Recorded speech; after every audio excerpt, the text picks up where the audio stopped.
I am here with my friends today. We are doing a talk. Jeff says he's backstage, y'all. I'm going to bring him forward. We're going to do a talk today about what's going on in the economy here in 2024. We're going to talk about what kind of we're talking to our clients about, how we're coaching people depending on what your financial situation is. Maybe some things you can do in 2024 to set yourself up for financial success. I know there's a lot of uncertainty in the economy right now. A lot of people are questioning what is the best thing to do. Maybe you are dealing with debt issues. Maybe you're dealing with the fact that you're sitting on capital. Maybe you sold an asset because you are deciding to sell high as the market has kind of been on this crazy run that makes sense to very few people. And you're sitting on cash and you're wondering, what do you do with that cash to prepare and move forward and all these different things. And if you know and you watch the channel, you know that we focus more on financial structure than any one financial product. And when you focus on financial structure and you kind of reverse engineer the process, yeah, we need to use products in different ways to kind of help us accomplish our goals and objectives. But it is about structure more than anything else. So without further ado, let me introduce all my friends. And it says, Jeff, brother. So I got Jeff Kamke on here, but it says that, he doesn't have a camera. So I'm going to remove him. Jeff, message me when your camera's working. And we'll go from there. But I got Michael, Matt, and Charles with me. They are all agents with the LIFE180 team. They all run their own organizations. Is how we do things. Everybody that joins LIFE180 is completely independent. They run their own organizations, but we're all on the same mission to educate people about their personal finances and help people regain control of their financial life. And everybody's got their own way of doing things.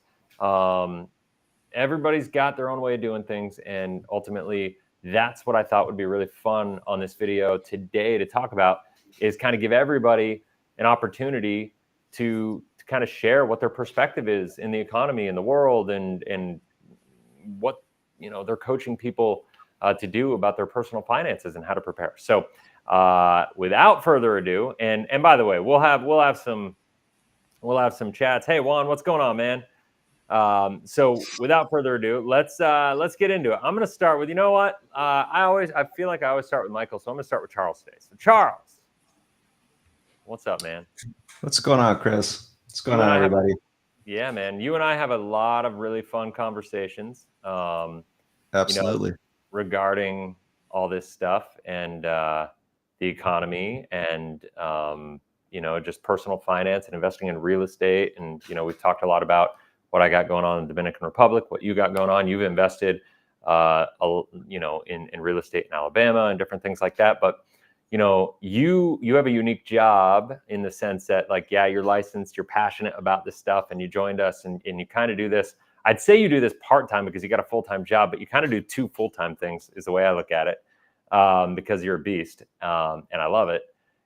But that said, you're in a unique position because you earn a good income and you have contemporaries that you're kind of surrounded by all the time. And I know you have a passion for helping other people that you work with and that are kind of in your same position learn what you've learned. And so I would love to kind of hear your perspective on why you're doing what you're doing, what you think about 2024, what you're talking to people about, and kind of go from there.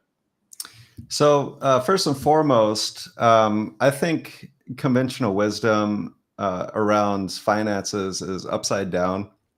It's like an upside down pyramid where the point is teeter-tottering. So a lot of people just want to throw money into the 401k and high risk financial vessels. But what I've come to realize is that if you want to build a structure, if you want to build an empire, you want to have that strong foundation first. And so what I've found over all the research that I've put into whole life is that it's the perfect foundation for your finances. I'm not saying that it's the end all be all, but it's definitely just an amazing foundation to branch off of. So I definitely like to educate clients and let them know, hey, this is where your money's at right now. But I've been working on creating these assessments that allow people to take them, and it identifies what the persona is.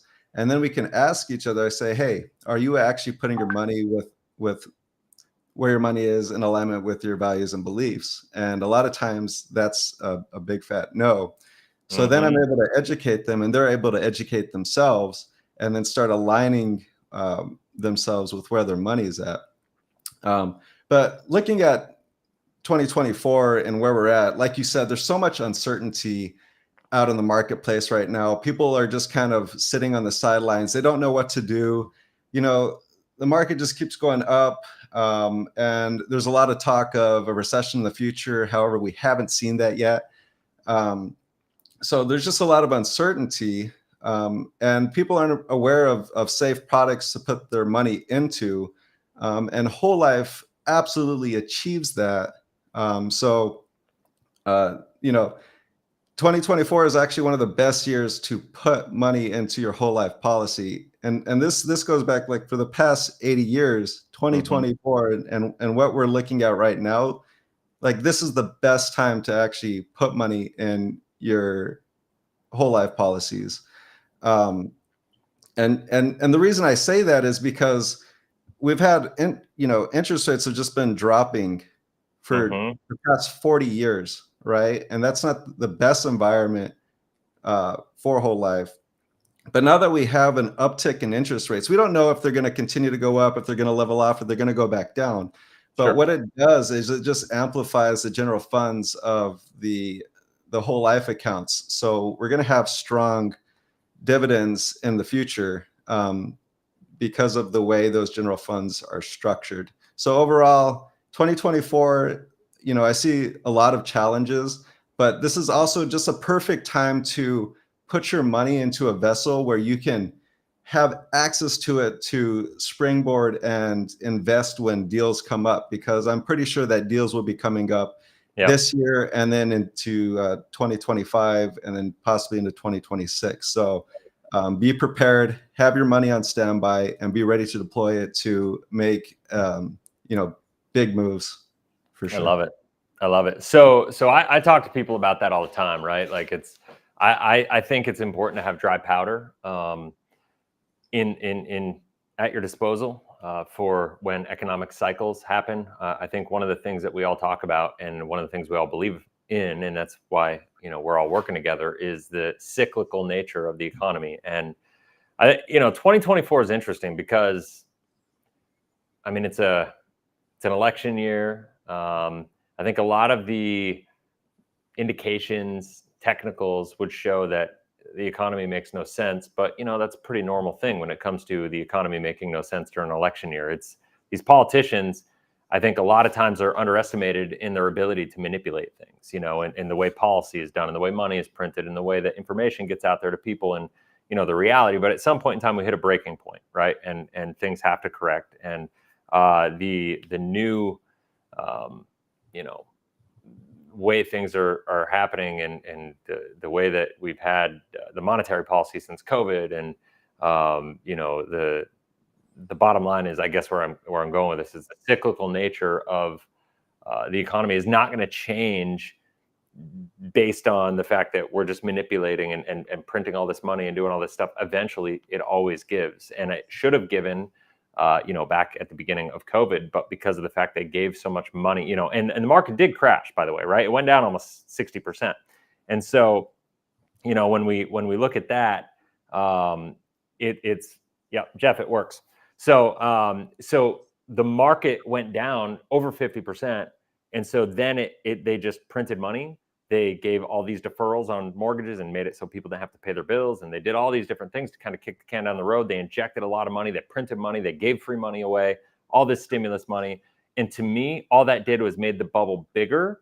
And if you look at the fundamentals and the earnings per share of stocks, of companies, and like all the things, they're all at like the worst levels that we've ever seen. Debt levels right now are at the worst levels that we've ever seen. National debt, consumer debt, everything could not be worse, or has never been worse than it is right now. So in what world does it make sense that the economy is going to keep going this way? And the only answer I can come up with right now is that it's an election year, and that they're just kicking the can down the road. And so I want to hear you, and this is something I want everybody everybody else on the panel. I want to get your take on this as well, because this is going to be an important one. Because I'm a big believer that a whole life policy is a great place to keep your emergency fund.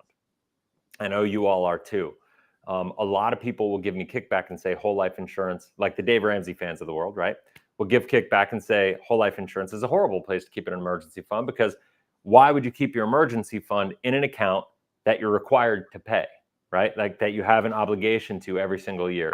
And a lot of people misunderstand the flexibility. They misunderstand a lot of elements of whole life insurance. And so I'd be curious to hear like what your response would be to people that say that.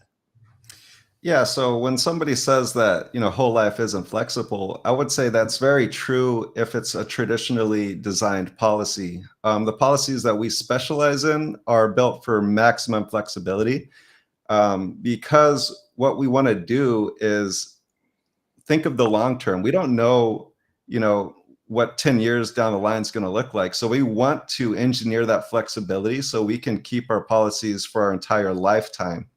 But the reason that you would want to have your money in an emergency fund such as whole life, or use your whole life as an emergency fund, is because you would understand the value of that uninterrupted compound interest that you have with your whole life policy that you don't necessarily have with other vessels. So, weighing those two different options, and I'm not saying put all of your money in whole life as an emergency fund, but it's definitely another vessel to leverage and utilize just to enhance your finances as a whole. It's an important part of the whole financial picture.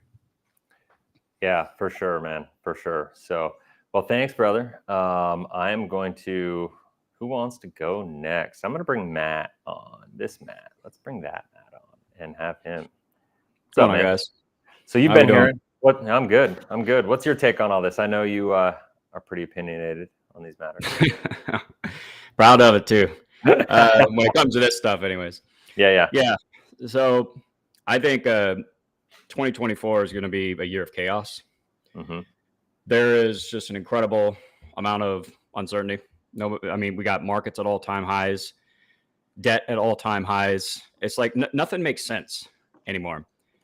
And for me personally, I like to have more certainty than chaos in my life, which is why I love dividend paying whole life insurance. I'm so grateful that I came across your channel, Chris, and it sent me down the rabbit hole, just learning how these things work and just how powerful they are. How many problems just this one product solves in our life. It's just so efficient.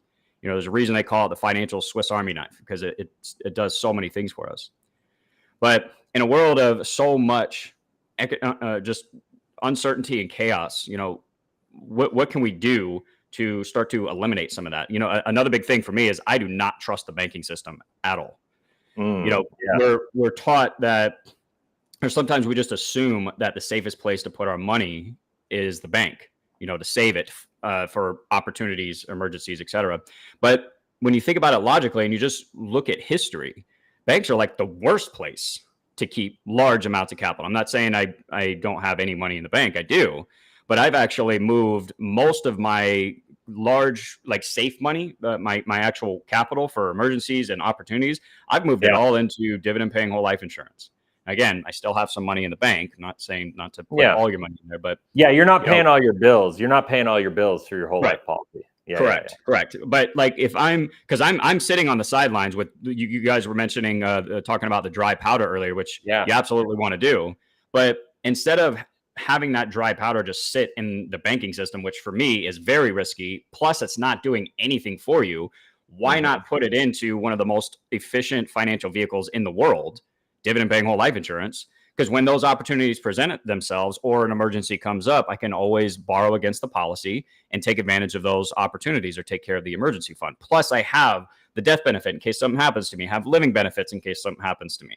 You get all these benefits from one financial product, not to mention going back to the uncertainty and chaos that's going on. Nobody knows what's going to happen. Nobody knows which banks are going to fail. We're going to see more bank failures.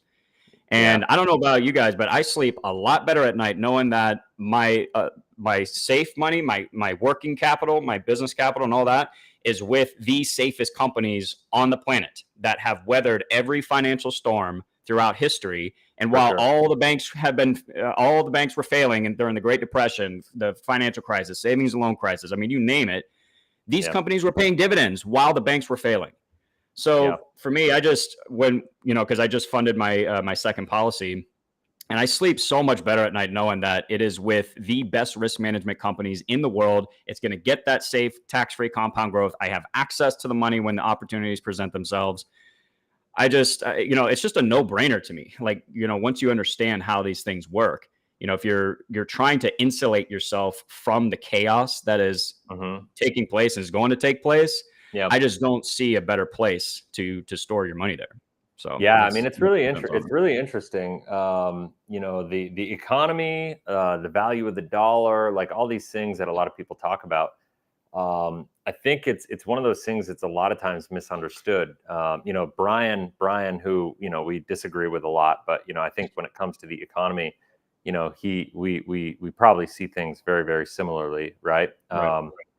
We just believe the solution is different. That said, one of the interesting parts of the economy is a lot of times people don't realize there is a difference between a strong dollar and a weak economy. A lot of people think that when the economy struggles, the dollar is going to struggle. But actually, because the U.S. is the world's reserve currency, there's a history of showing the dollar gets stronger in economic crisis, because when we suffer, so does the rest of the world. And because we live in this fiat currency system, the whole idea of the gold standard and all this stuff is a bunch of bullcrap. Like it's not really in place in the world anymore. And so therefore the value of the US dollar is only valuable in relation to the rest of the world. Right. And so for instance, I'm living in the Dominican Republic right now. Right. And when I got here, it was 54 Dominican pesos for every dollar. Now it's 59 Dominican pesos, right? That's crazy. So that means the dollar's getting stronger and the peso's getting weaker. I follow the Colombian peso, I follow the euro, I follow all these currencies, and no matter what's happening, it makes no sense, but the dollar is getting stronger right now. And if you go back to 2008 when the economy crashed, the dollar got stronger and stronger and stronger. Right. When the rest of the world suffered, the price of gold went down, the stock market went down, real estate got thrashed, all these things. The best performing asset in the world in 2008 was the US dollar. Think about that. It makes no sense either. Why? It's all if you really break it down, in a vacuum, in a bubble, it would make no sense for that to be the case. But because of the fact that we're only comparing the value of the US dollar to other currencies and to other assets, and everything goes down in value. So if there's any stability and at all, and I know, our debt is crazy high, but inflation was high. Back then it was all the same conversation. Everything's a little bigger now. But I don't think the principles are going to change. And so I do believe we're in line, or, we're kind of waiting for an economic correction. I think asset prices are going to get hurt. I think, policy is going to change, but I am not one of those people that believes the dollar is going to go away. Right. No, for sure. And you know what's interesting about all that, Chris? It's all the more reason to trust the best risk management companies in the world, because everything that we're discussing, like you said, it makes no sense why the dollar would be a flight to safety. It's trash. It's complete trash, but it is, and it makes no sense. But instead of me trying to understand all of that, I'd rather give my money to a company that has been managing chaos like this for 146 years. Just let them do it, totally. And just be informed and so you take advantage of opportunities and stuff. But I could never sometimes I think I know, all right, I finally got a grasp on all this stuff. And then the stock market hits all-time highs now. Totally. With interest rates high, stock market's at an all-time high. Just nothing makes sense. So you know what? I'm going to let the life insurance company deal with that. Just manage your general funds. You guys know how to do all that stuff. I'm not messing with it. So Yep. it's all the more reason to consider something like a Yeah. mutually owned life insurance company for large amounts of capital.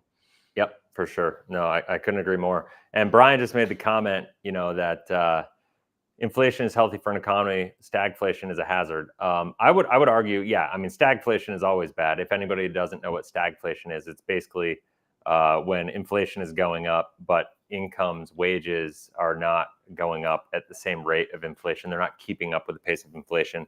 I would argue that the reason for inflation is really the danger, right? Like if for instance, I don't think inflation inherently is bad.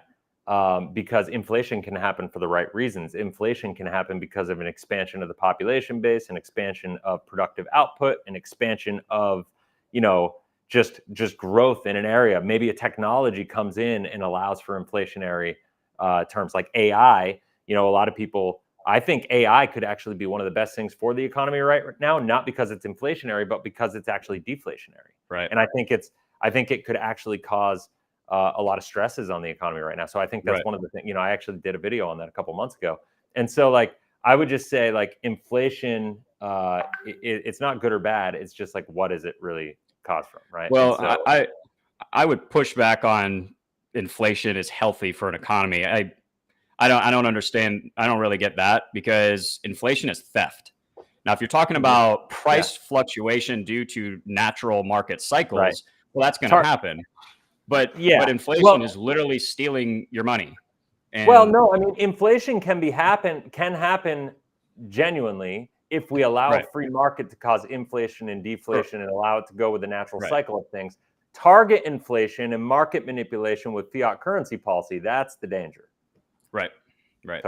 Totally. All right, I got all you other guys here, and I want everybody's take on this topic because I know it's a juicy one, so it's fun. So, Michael, what do you think? You're muted. My bad.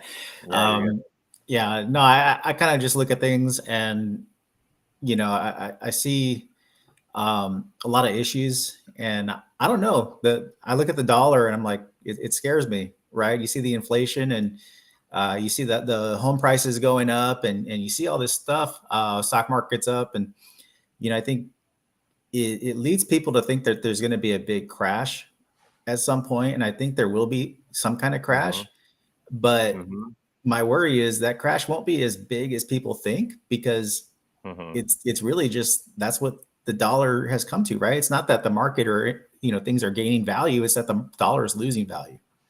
Right. And so when you look at all the printed money over the last few years, basically since COVID, I don't know. I think that's true. There's not going to be as big of a crash as people think. I think it's just the new price of the dollar, and that's kind of my opinion on it. Yeah, it is kind of crazy. People I think lose sight of that a lot of times. If inflation is 8% and the market does 10% as a return, while your nominal real return is really only 2%, right? Because that 8% really goes up the first 8% goes to make up for the loss of purchasing power, the loss of value of the dollar, right? Yep. And so and that's the thing, like a lot of I know I said I wouldn't do this, but I'm doing it. A lot of these IULs, they have these no risk rates built into everything, which is basically like the 10-year treasury note, right? And it's like, say 4.5% to 5.5%, depending on the treasury note at the time, where that's going to come off the top no matter what. The market has to do at least that in any of these non-capped indexes, before you get anything back. And so from a long-term strategy, it's pretty dangerous. You're playing with fire. It's definitely not a buy and hold kind of product. And that's the, main difference to understand between whole life and IUL in that spend. Now, I don't want to go too far down that rabbit hole, but I just think it's like understanding, those metrics, and those moving pieces to everything, understanding the fact that there is that no risk rate in there, and that it's called that for a reason. You know what I mean? Because the insurance company has to take into account the risk of inflation on the general fund from a long-term perspective, and they are able to kind of manage that based on the 10-year treasury notes. And so that's that. So We got Ian joining us now too. This is pretty fun. So, rock and roll. Matt Seibert, what do you think, bro? I don't want to get political, but I think you'd have to be living under a rock if you don't understand. If you don't understand that our country, I don't know who's running it, but it's certainly not the people that should be running it. Ever since COVID, you saw our country getting takeover. I don't care if you call it the elites or whatever the case may be, but it's very clear that we have no control of our country, mismanage of our tax dollars, putting us in debt, printing money. All these people in power, these politicians, are using money for not the best interest of our country. And when you look at what's going on, there's just it's just a wild, wild west, right? And all I could think about is your married family or your just average family that all they're thinking about is just paying the bills, right? Go to work, get some money, pay the bills, live their life. And they don't even know what's going on because they just don't really dive into it. Unfortunately, I've been cursed because I can't stop diving into it and see what the hell's going on. But I think when in a world where there's so much chaos, uncertainty, lack of, we don't know what's going to happen, I think Whole Life really fulfills at least a place in people's life to provide certainty, provide control, predictability, more like a safety net, right? I think everybody believes that we should have some type of safety net after COVID and after everything that happened. Not only should you have life insurance, I think that woke a lot of people up, but you should also have your money, a portion of it. They say diversify, right? Don't put all your eggs in one basket. Everybody understands that terminology, but yet when you look at where everybody puts their money, it's not diversified. Most people have all their money in a 401k, all their money into the market, all their money wherever, of all of these financial vehicles without a long-term proven record, and really actually a poor proven record of being able to keep people in a safe place and all their money without losing it and stuff like that. And so when you look at Whole Life, I think everybody should learn about it. They should put their money into it. I truly believe in it because it has a proven track record for hundreds of years. Like what Matt was saying, they're like the best at managing risk. And when you look at what's going on in the country, I think you can't control what's going to happen in the government. You can't control what happens with the dollar, but what you can control is where you decide to put your money. And I think when you look at all the possibilities, to me, talking with tons of families, a lot of people over the last decade, without question, everybody believes a percentage of their money should be in the safe bucket, a place where there's control. They don't have to worry about losing it. They know that's like the safest place they could put their money. And then a percentage in the risk bucket where they may be willing to risk it. They understand there's risk involved, right? But I think if you look across, the board, our country, they're lopsided. Most of them are in the risk bucket, IULs, 401ks, all this stuff, right? And then hardly anybody has anything in the safe bucket. And I think it's totally backwards. So with all the uncertainty, I think March 11th, the Fed is going to end the emergency lending program. That emergency lending program is what was slowing down the banks going under, all these regional banks. So that ends March 11th. So that's going to be the kickoff. I don't know what's going to happen, but I do know the banks really relied on it. And if they don't renew that, I think that might trigger the whole economic collapse. We'll see what happens, but a lot of uncertainty. Everything is speculative. We don't know exactly what's going to happen, but I just know this. I think people should have a percentage of their money where they know it's safe, that no matter what happens, it's going to be there when they need it. And Whole Life fulfills that for everybody. I love it. March 11th is right around the corner, bro. Yeah, that's this week. It's coming up. Monday, yeah. We should do a special edition on that day. That'll be fun. Mm-hmm. That's cool. Kamki, can you hear me? I can. Sorry, the private chat popped up right when I was going on mute. Yeah, I think for me, this discussion really comes down to some of what Matt was talking about. There's so much uncertainty in the world. We don't trust our government. I think that's been, so many people have had their eyes woken from the last 4 years of how things have been handled. There's a lessening of trust with what's going on and how we're handling things at large, right? From the economy to money to inflation, all this stuff. And just as we see out there, there's obviously a controlling elite that are doing things to disempower most of us. And they don't want us empowered financially. They don't want us empowered when it comes to healthcare. They don't want us empowered across the board. So more people are waking up to this realism, and it can really stir up a lot of emotions in people. And so for me, Whole Life comes in as how do we take responsibility for our own life? The government's not there to bail us out. They're not there to protect us. They're not there to put our needs first, right? It's the other way around. So we have to wake up to the fact that this is where we're at, and we have to put our big people pants on, our grown-up pants on, and realize if we want something to change in our personal finances, we have to take control of that. And so for me, whole life fits the bill of this is something we can do to take back control over a portion of our money so that we know what it's doing. We have predictable results.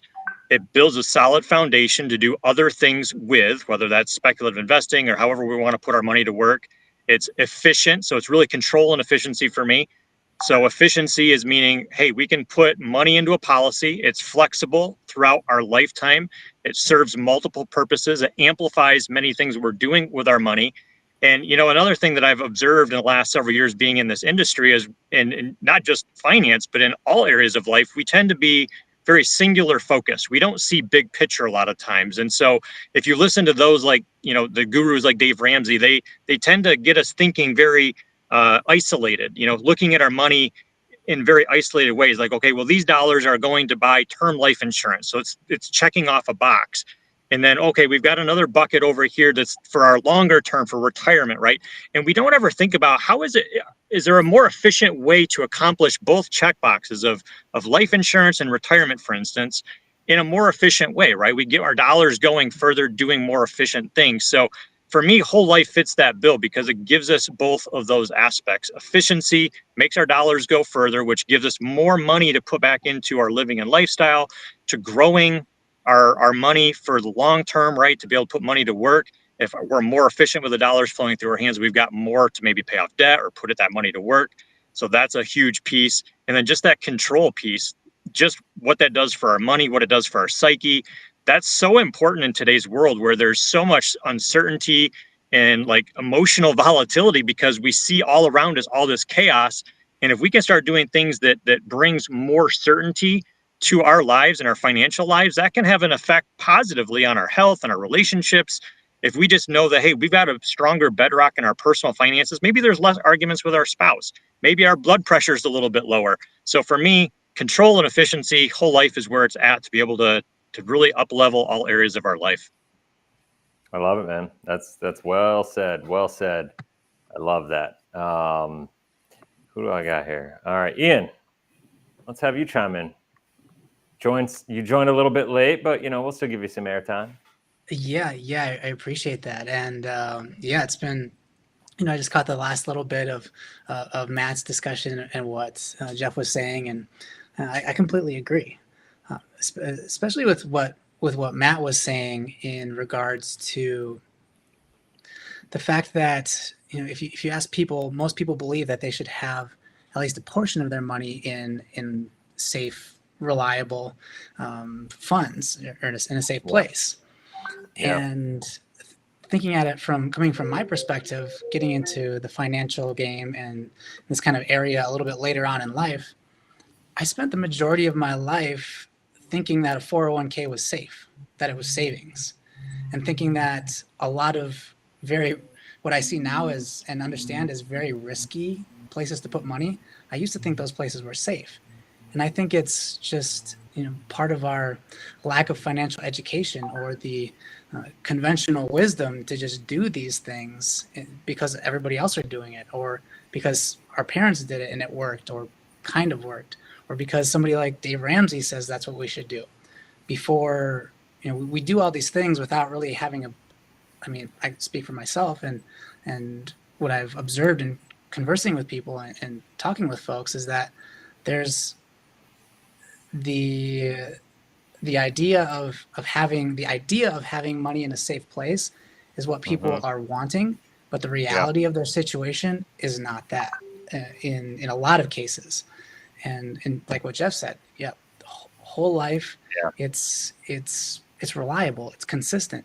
It's got a lot of these companies, they've got 150, 180 years worth of doing the same thing consistently and reliably and producing results that people can use to know what they're going to have in the future rather than a speculation or just hoping that they have something. Whole life provides a vehicle where people can actually plan with their future. Well, right. No, and that's what I started off this video talking about, financial structure, and the fact that we're all focused on financial structure. And I think when we reverse engineer the concept of financial structure being important and having that safe, liquid, guaranteed, accessible capital as the base of the foundation of your financial structure, and we talk about the first need is getting an emergency fund built, right? Like, I think a lot of times people think of an emergency fund and they go, oh, what do I need? Well, the emergency fund, like according to Dave Ramsey, is just 6 months of income just in case you lose your job. To me, an emergency fund should encompass infinitely more than just in case you lose your job, because you're likely, what happens if you get into a car accident? What happens if you suffer a traumatic brain injury? What happens if you get cancer? What happens, like all these things that I've been personally impacted by with my wife and my father-in-law, and seeing all these people like, you know, experience firsthand, and you realize like, whoa, an emergency fund needs to be way more than just 6 months of income in case I lose my job, to help me bridge the gap until my next employment opportunity, right? Like, and so, you know, I think when we look at that, and we look at the living benefits of whole life insurance, when we look at the guarantees, when we look at the savings alternative, right? Like it's not a bank account, but it is a banking alternative that's got a lot more of a history of success and financial structure and predictable growth. Like guarantees and dividends that have paid out every single year for, you know, 180 years for a lot of these companies or more.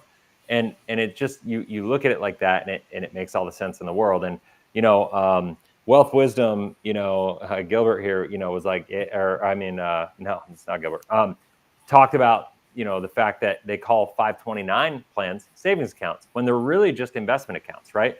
Like, the words that we use are really, really important when it comes to money, but there's and don't think it's by accident that they call it, you know, educational savings plans. No, they're investment plans. And the difference between investing and saving is just a function of risk, right? And I think the danger with 529 accounts is the fact that when you have an 18-year window at best to be able to invest money, the sequence of return risk is amplified dramatically, right? Like with that shorter time window compared to a retirement account.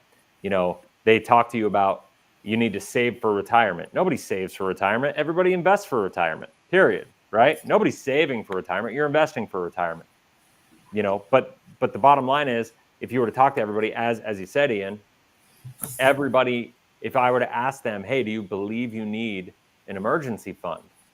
Almost everybody is going to say, yes, I believe I need that, because I think it's just kind of good adulting, right? Like most people, like if you ask them, like I think people would not, unless they're really unique, would not openly admit, no, I don't need an emergency fund, right? Like most people would say yes. But when you ask people how much they do need, most people will say 3 to 6 months, 6 months most of the time, because that's just the way people are programmed through the media. And they don't have an answer as to why.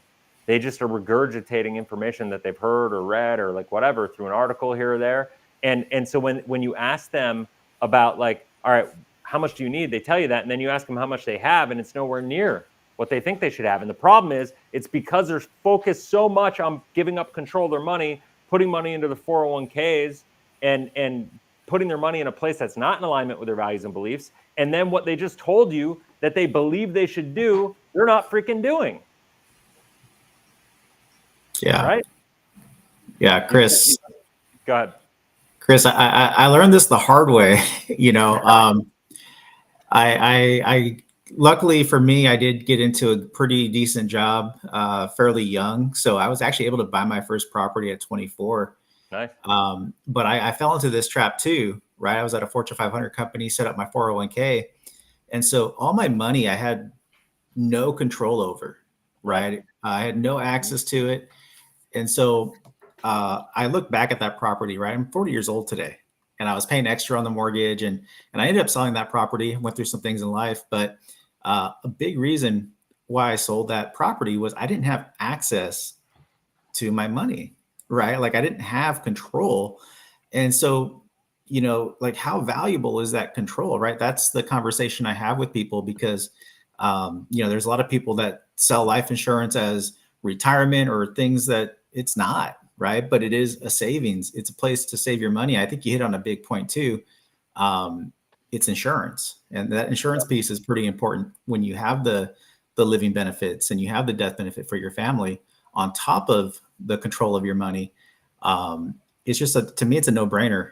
I consider it a foundational piece to everything I'm building, right? And so if you can start with the foundation, I can go build a retirement portfolio. I can go invest in hard assets. I can go get my real estate. Like I'll tell you what, I always knew real estate was important, and it was one of the best investments you're ever going to find. I believe that 100 times more so now, right? Sure. You know, I actually after seeing, okay, I sold that place. I mean, I could be cash flowing $3,100 a month from that property. I could have taken that equity and gone and invested in another property already. So my biggest regret is selling that property. My second biggest regret is putting my money in the 401k. And don't get me wrong, because I know there's a lot of agents out there that will try to scare you into not putting money in the 401k by telling you how risky it is. My 401k performed well because I started around 2005. So when we hit that drop, I didn't have much money in there anyway, right? So I lost a couple grand. And then the rest of my ride was all a bull market. So my 401k performed fairly well. But the reason, up until I left my job, but the reason I regret it is because I ended up making decisions like selling my home based on what I had access to.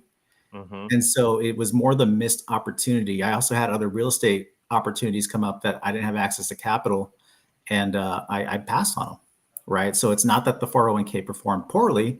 It actually performed fairly decent, but it was the lack of control that caused me to miss a lot of other opportunities that came my way that would have been much, much better in the long run. And I think one of the things about real estate is that it's for me the only asset that's going to give you inflation, like a pure inflation hedge from a long-term perspective. It's going to get you actual tax deductions, right? But through depreciation and other expenses that you have that go along with the property.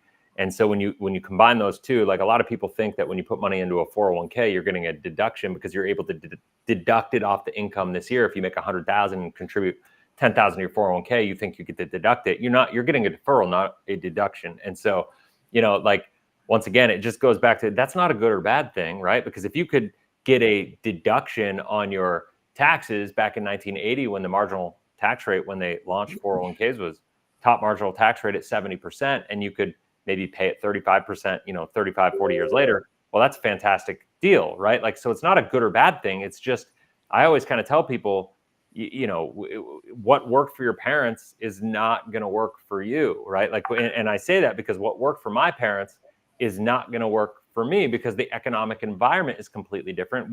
They worked their entire careers, but I was born in 1980. So it's just like the perfect part of the cycle when it was at its peak. My mom was 19 years old when she had me.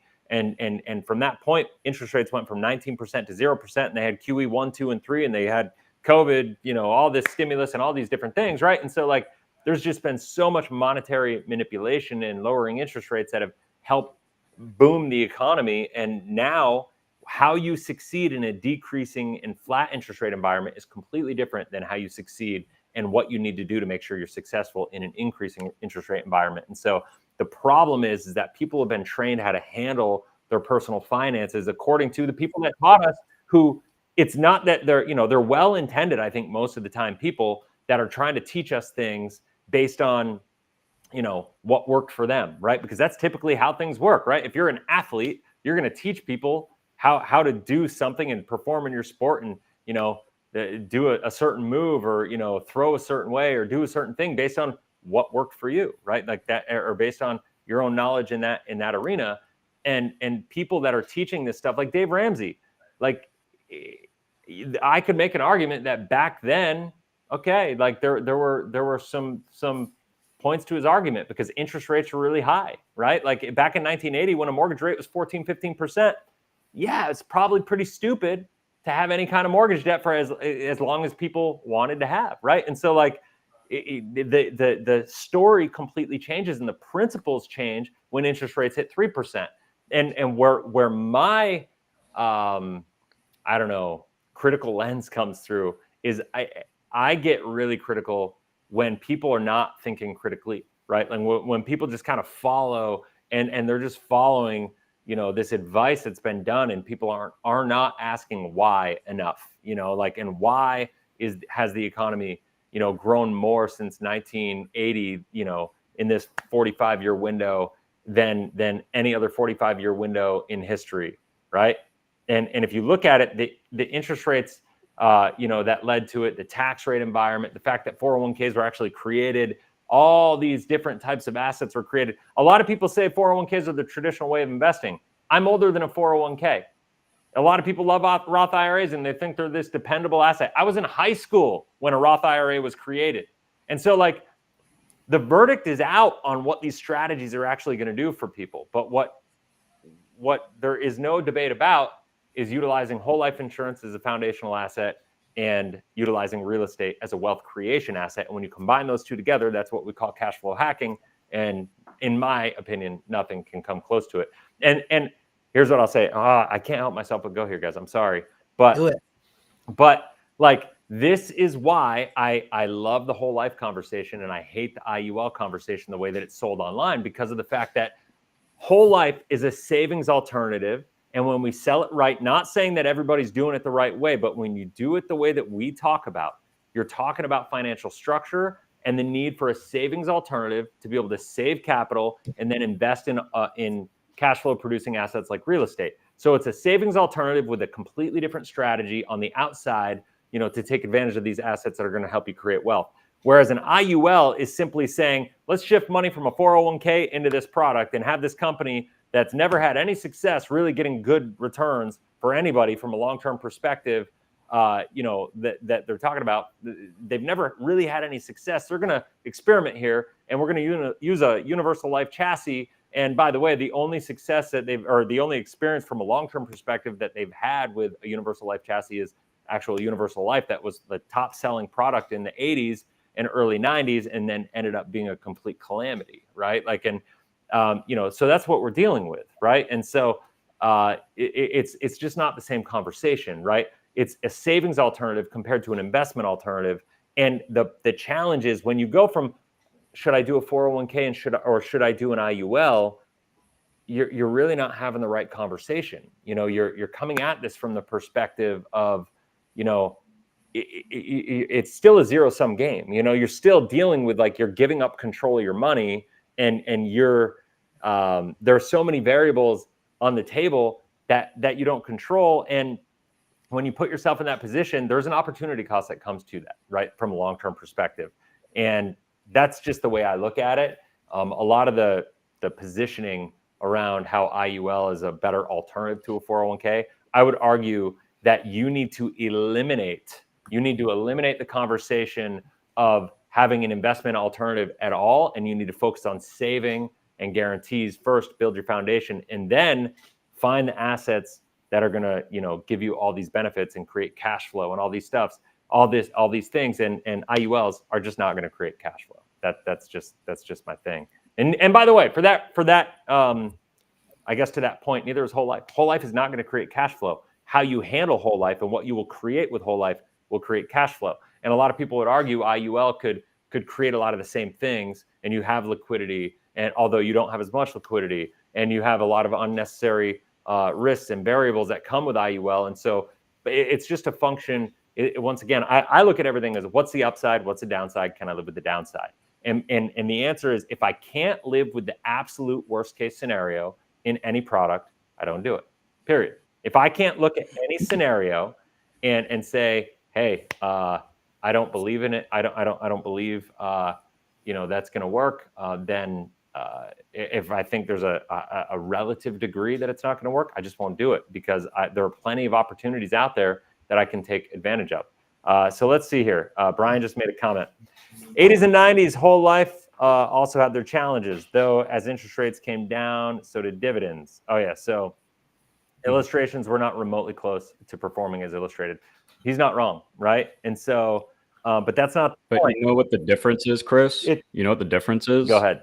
Whole life policies don't lapse. It's true. Because of it. That's true. And so that's the difference. 100%. You can't compare the two. Yeah, you are correct. It did not perform as illustrated, and that is frustrating. Okay. Mm-hmm. But the client is not at risk of the policy lapsing because of it. Right. right? And listen, at the end of the day, this is where and his argument right here goes to exactly what I was saying. In a decreasing interest rate environment, that is stressful, more stressful on the general fund of the life insurance company, because the bonds are buying and rolling over every year, getting cheaper and cheaper, and so the dividends have to come down to meet the fixed market. But whereas that was rough and illustrations underperformed, I would make the strong argument that I'm expecting, no guarantees obviously, but I'm expecting over the next 10 years that whole life illustrations are going to outperform what you're actually sold, right? Because of the fact that we're at this all-time low dividend rate for these insurance companies, and we have the guarantees, and then we have the current dividend assumption. And when you look at the illustration on a current dividend assumption, it's just saying, all right, we assume that the insurance company is going to pay a dividend every single year because they have every single year. And it's going to assume that it's at today's or this year's interest rate environment, right? Like the current dividend scale, right? And so if the current dividend scale is 5.25 with a company, it's saying, all right, this illustration on the current assumption is assuming that it's going to pay you a dividend every single year at 5.25 as the dividend scale, and that's it. And so, if the dividend rate goes up, which I fully expect it's going to in the market, then so there too is the performance of that policy, and the it's going to outperform the illustration. Whereas with IUL, we've already seen markets show that they don't perform as well as the interest rate environment, or as well as the illustrated expectations, even in the biggest bull run of all time, right? Like on a majority. Not to say that some of them haven't, not to say that it's impossible, because there are some outliers and some success stories. I still have yet to have anybody really step up and be willing to show me a successful policy face to face and win the challenge and actually do a debate live about it. I know Brian wants to debate, and I'll definitely, Brian, we're going to get to it here shortly, but it's ridiculous to me. Like the conversation is apples and oranges, and all these IUL agents are trying to make it seem like it's an apples to apples conversation. Yeah, it's not even close. And real quick, like with the illustrations, the other thing that we can do on our illustrations for whole life is we could scale down the current dividend rate on the illustration if we want. So if dividend rates go to 7-8%, but we want to be conservative, we don't have to show the full dividend scale. I've never seen an IUL illustration that shows a down year ever. Right. So we can actually make the illustration much more conservative. Yeah.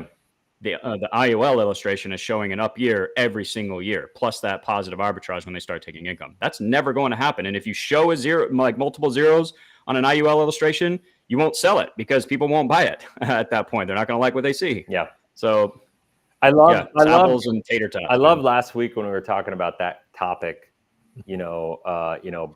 Brian was talking about how, that doesn't really have a negative impact because it's a double ledger system. And like at the end of the day, though, you cannot take money out of a policy or you have to cover the fees and the expenses from somewhere. And when markets don't perform and credits are not credited to the policy, those costs are still getting paid. And at the end of the day, that's why these lapses happen. And so for him to say that this double ledger system magically solves that problem is just absolutely insane. And if that's what he's teaching, Brian, bro, our debate's going to get really, really heated.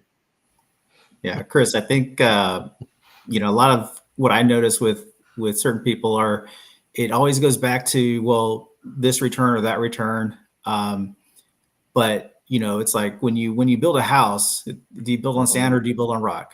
Right. It's the foundation that matters. And I really like the beach. I get that. But the point is here, like it's just like a biblical principle, right? Like you build on a rock, it's a strong foundation, and your house is going to hold, versus you build it on a surface that's not so strong. You might have issues down the road. But one thing I've learned is there's two key words in financial literacy, and I think control and leverage. I hit on control earlier. And the whole life gives you that control, but the leverage, right? That's what makes these life insurance policies strong. And then, like I said, it's back to the real estate. What gives you more leverage? You put $1 in, the bank gives you $4, right? And then not only that, you start having other people pay off your mortgage on top of that. and you get massive leverage. And so it's just like changing the conversation. Cause I think, you know, back to the government, you know, they implemented these plans, and it's like, hey, let's teach people to save or invest towards their retirement. And it's always been about, I believe, them controlling us. And so the conversation is never about cash flow, right? Yeah. And so if you can change that conversation, all of a sudden the whole strategy changes, and you think with a different mindset, and everything shifts, right? The answer is completely different. I remember hearing this: you ask different questions, you might just get different answers. That's true. Comes down to that. You know, it's interesting, like, and this just happened, like, this just kind of popped in my mind, going back to what Brian was just saying. And it's just kind of funny to me. Like, I feel like I beat my head against a concrete wall sometimes. Like, I got a concrete wall over here, and I just kind of like want to go just smack my head against it a couple times, just be like, all right, is there something wrong with me? Because what I don't understand is how, like, somebody like Brian, and Brian, you're back. Okay, it's good. You're here to hear this. What I don't understand, and I really want to hear the answer. Like, Brian, I want you to prepare this for our debate. IUL's been around since 1997. Really has only been popularized, had any legitimate market share since 2009, where, you know, they took advantage of the Great Recession and so on and so forth. Since then, you know, we've had 3 regulation updates. You know, regulation AG 49, 49A, and 49B. You know, we've had a track record of these policies not performing well. I have yet to see somebody going a full cycle of funding a policy and then going through and taking income and actually seeing just one success case of somebody using this the way that everybody is selling it. And so the fact that there's anybody speaking about, I've got this figured out, I have figured out the problems, I know exactly how this is going to work, without having one success case. I don't know about you guys, but in anywhere else in life, that's just a scam. Like, it's like some dude being like, I weigh 300 pounds and I'm 150 pounds overweight or 100 pounds overweight, and I eat donuts every day for breakfast. But guess what? I know how you should get in shape. Like, I know how you can be healthy, right? Like, it's like, have you been? Well, I was healthy once upon a time, you know, like, but like I have, like, it's insane to me, like, that there's not one real long-term success example, and that these people that have been doing this business for 4 years, 3 years, 5 years, 6 years, like, whatever it is, they don't have one piece of fruit on the tree that they can speak to and show, yet somehow they convince people, you know, that somehow this is good, you know. And it's mind-numbing to me, like, and people fall for it, you know.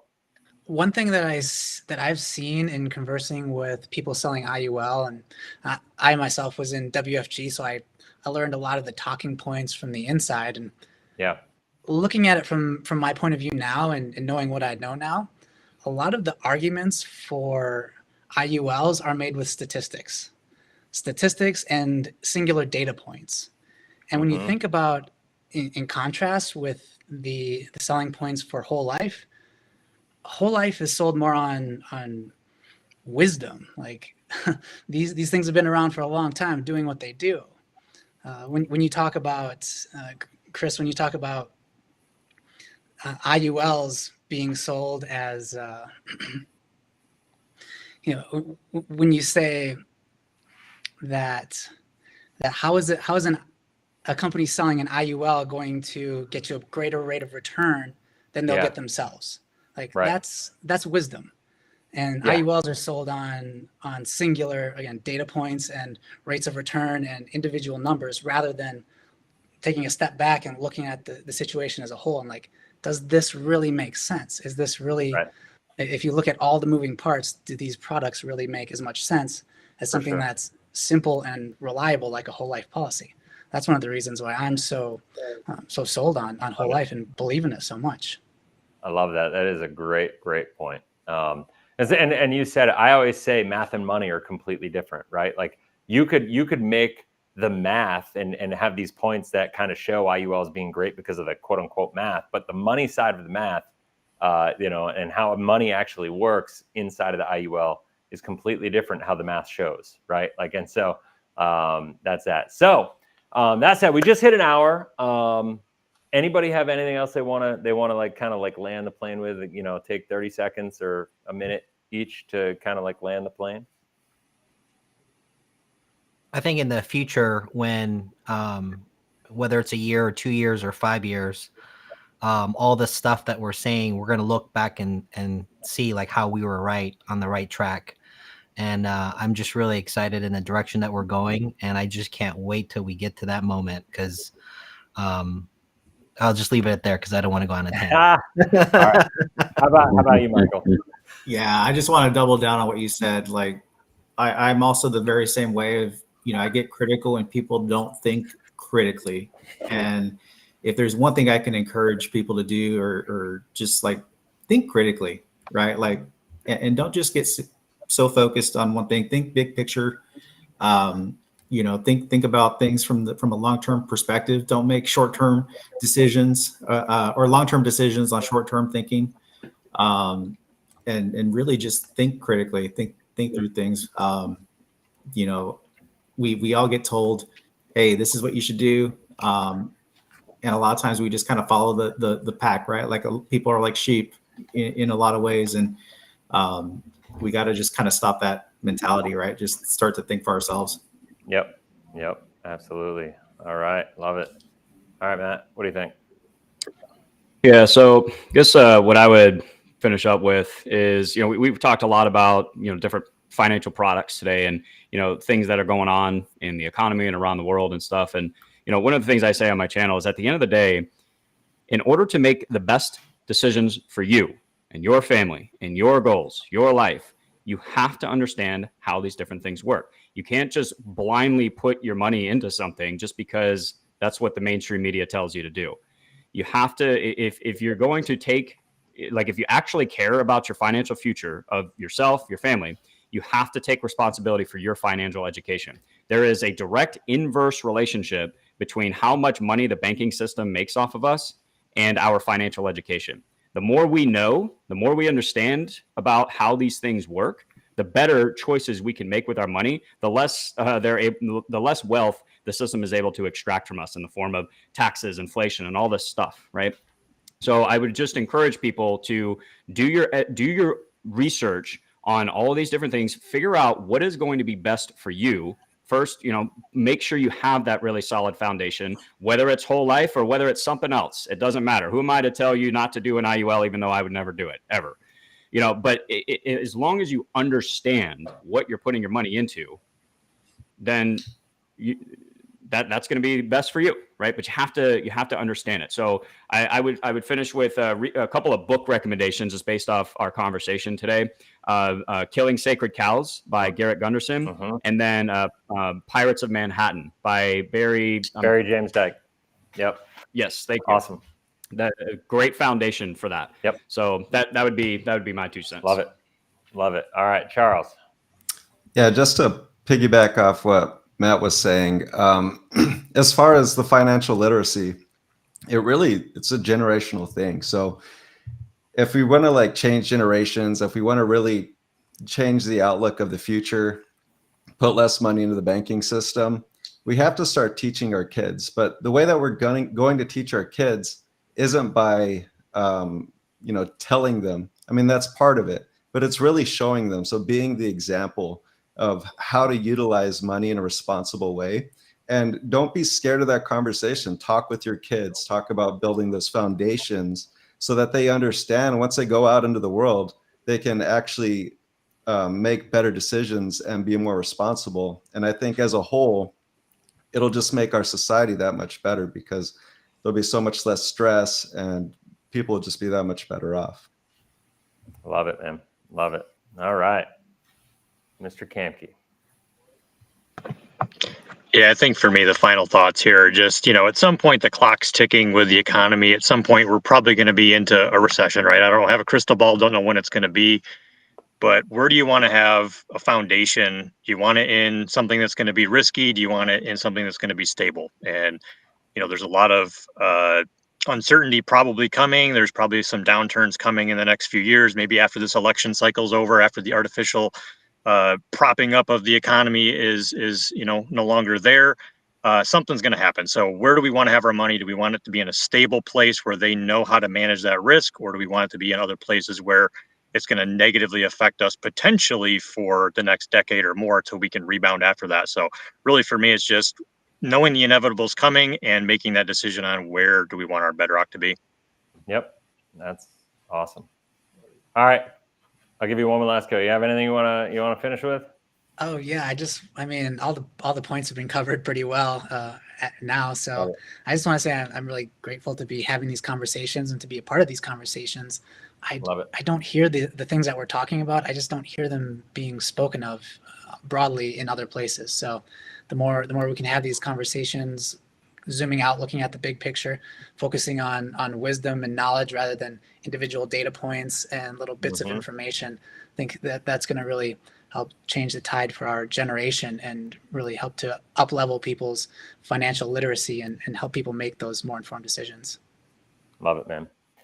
Well, that's awesome. Well, guys, it was a fun convo. I think we covered a lot of really good stuff. I say let's keep the conversation going. Let's keep this up next Wednesday. We'll continue it. But thanks for being here. Anybody has any questions about anything, I will put the contact information for every one of the guys on the panel down below. If something they said resonated with you, connected with you, reach out to them. Use the link. They all have a social media presence, YouTube presence, whatever. So go down them, follow their channels, connect with them, all that fun stuff. And if you have any questions, you want to talk about your personal finances in any way, shape, or form, there is a link down in the description below on YouTube as well that you can go to. And if you're watching on another platform, which I know some of you are, you can just go over to check out the YouTube videos and we'll go from there. So, all right, have a blessed and inspirational day. We'll talk to y'all.